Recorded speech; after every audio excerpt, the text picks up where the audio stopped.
शुरू से हम ये बात कर रहे हैं कि गूगल का जो सर्च एल्गोरिदम है वो गूगल के लिए बड़ा इंपॉर्टेंट है और कोई भी उस पर अफेक्ट नहीं कर सकता क्योंकि गूगल हज़ारों की तादाद में एम्प्लॉयज़ रखता है और उसमें बहुत सारे लोग जो हैं वो पीएचडी इंजीनियर्स हैं जो इस एल्गोरिदम को डिज़ाइन करते हैं, इसको बेहतर करते हैं, इसको इम्प्रूव करते हैं।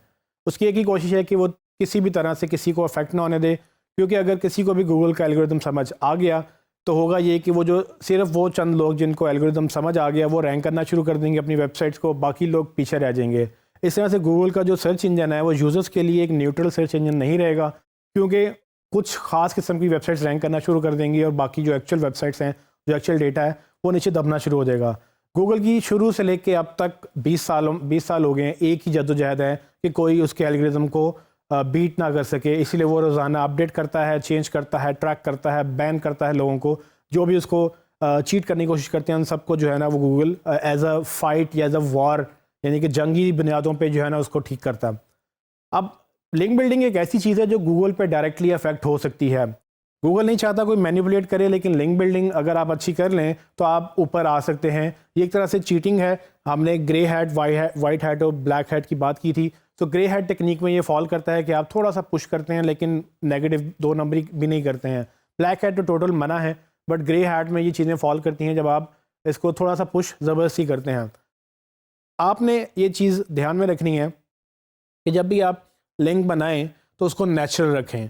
नेचुरल लिंक्स जो हैं बेसिकली वो कैसे हो सकते हैं? नेचुरल लिंक्स बनाने के लिए आपको ये देखना होता है कि आप किसी एक तरह से पैटर्न ना डेवलप करें, क्योंकि गूगल के पास machine learning algorithms, artificial intelligence इतनी पावरफुल हैं, अब तो बहुत ज़्यादा पावरफुल है कि वो ट्रैक कर सकता है कि कौन से लिंक्स नेचुरल वेबसाइट से आ रहे हैं, कौन से लिंक्स आपने ज़बरदस्ती बनाए हैं, या कौन से 2 नंबर लिंक्स उसको लग रहे हैं। तो वो जब एक्टिविटी ट्रैक करता है, पैटर्न ट्रैक करता है, आपको पता भी नहीं होता और वो आपको पेनल्टी डाल देता है या पेनलाइज करके आपकी रैंकिंग ड्रॉप कर देता है। कुछ टेक्निक्स में आपको बताने लगा हूँ कि किस तरह से आप अपने आप को नेचुरल रख सकते हैं।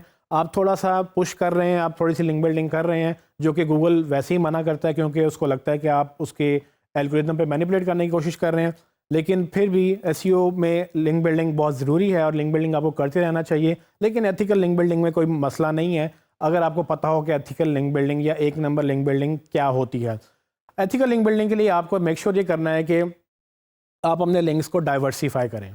डाइवर्सिफाई का मतलब यह है कि आप सिर्फ एक जगह से एक ही तरीके से एक ही तरह से लिंक्स लेते रहेंगे तो वो आपको पैटर्न ट्रैक हो जाएगा, गूगल उसको पकड़ के आपको बैन कर देगा। आप डाइवर्सिफाई मुख्तलिफ तरह से कर सकते हैं। फॉर एग्जांपल, आप मिक्स करें इंटरनल को और एक्सटर्नल लिंक्स को। मतलब यह कि आप जब लिंक कर रहे हो एक पेज से दूसरे पेज के ऊपर, तो सिर्फ ऐसा ना हो कि आप सिर्फ अपने एक्सटर्नल वेबसाइट पे लिंक से फोकस कर रहे हैं और इंटरनल लिंक आपका बिल्कुल ठीक नहीं है। आप अपने इंटरनल लिंक्स भी डेवलप करें। आप एक पेज से दूसरे पेज पे लिंक करें, कॉन्टेक्चुअल लिंक बनाएं। ये हमने वेबसाइट स्ट्रक्चर में और दूसरे टॉपिक्स में हमने जिक्र किया कि कैसे आप एक दूसरे पेजेस को लिंक कर सकते हैं। Google link to link travel करता है। अगर आप सर्विसेज की बात कर रहे हैं तो आप जैसे अबाउट पेज पे जाएंगे तो वहाँ सर्विसेज की बात आई है तो आप वहाँ से वापस सर्विसेज पेज को लिंक करें। अगर आप सर्विसेज पेज पे सिंगल सर्विसेज की बात कर रहे हैं तो आप वहाँ पर उनको लिंक करें।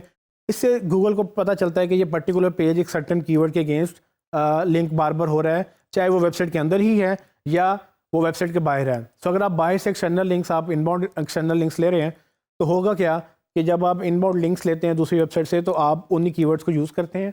लेकिन ये ध्यान में रखिएगा कि ये मिक्स करें। अगर आप एक साइड पे रुझान रखेंगे तो गूगल उसको पकड़ लेगा। गूगल को लगेगा कि सिर्फ आपका एक ही तरफ रुझान है, जो कि आप इनबाउंड लिंक्स लेते जा रहे हो, अपने आप लिंक्स बना नहीं रहे हो। दूसरा जो ट्रिक है वो फॉलो और नो फॉलो के लिंक्स को इकट्ठे मतलब बनाना या स्प्रेड आउट करना अपने लिंक्स को फॉलो और नो फॉलो में।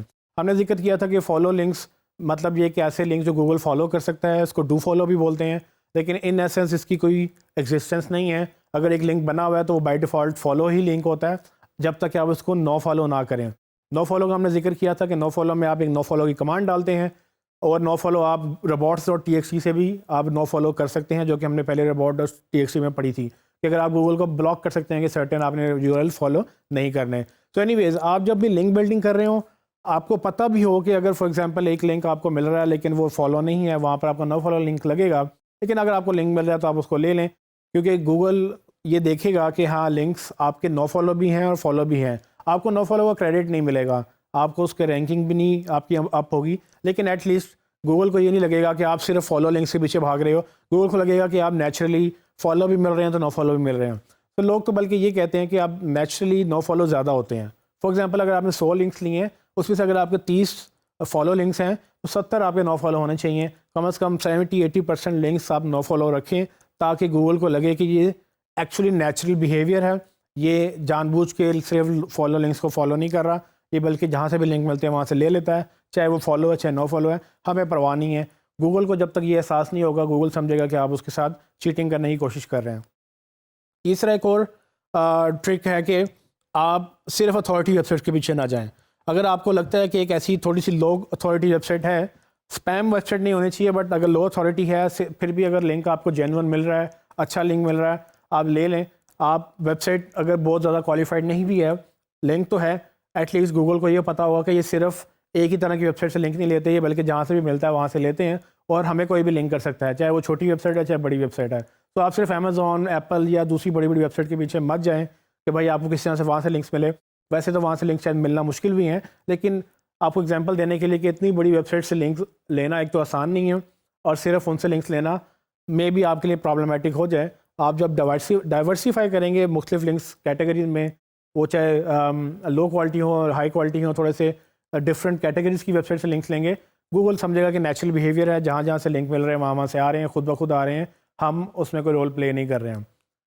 एक आखिरी ट्रिक जो है वो आप फॉर एग्जांपल ये कि आप अपनी एक्टिविटीज़ भी जो है ना वो भी डाइवर्सिफाई करें। अगर आप खुद से लिंक्स बना रहे हैं, अगर आप सिर्फ सोशल मीडिया वेबसाइट पे सिर्फ प्रेस रिलीज या सिर्फ कोई एक एक्टिविटी कर रहे हैं, वो भी आपके लिए नुकसानदेह हो सकती है। आप अगर एक दिन आपने प्रेस रिलीज किया है तो अगले दिन आप यूट्यूब पे लिंक बना लें, उससे अगले दिन आप विकिपीडिया पे बना लें, उससे अगले दिन आप डिफ्रेंशिएट करें। तो आप रोज़ाना एक ही तरह की डायरेक्टरीज पे काम करते रहेंगे तो वो भी एक नेचुरल बिहेवियर में फॉल नहीं करता। गूगल समझेगा कि आप जानबूझकर लिंक्स को बढ़ाने की कोशिश कर रहे हैं, जो कि एग्जैक्टली उसको चैलेंज करने वाली बात है। आप गूगल को चैलेंज करेंगे, वो आपको चैलेंज करेगा और वो विन करेगा, क्योंकि उसके पास हज़ारों की तादाद में एम्प्लॉयज़ हैं जो सिर्फ इस सर्च इंजन के एल्गोरिथम को बेहतर कर रहे हैं। हमने सिर्फ यूज़ करना है, हमें बहुत सारी बातों का नहीं पता, और हम बजाय इसके गूगल से फ़ाइट करें, हम गूगल को अडॉप्ट करें तो हमारी एसईओ ज़्यादा बेहतर हो जाएगी।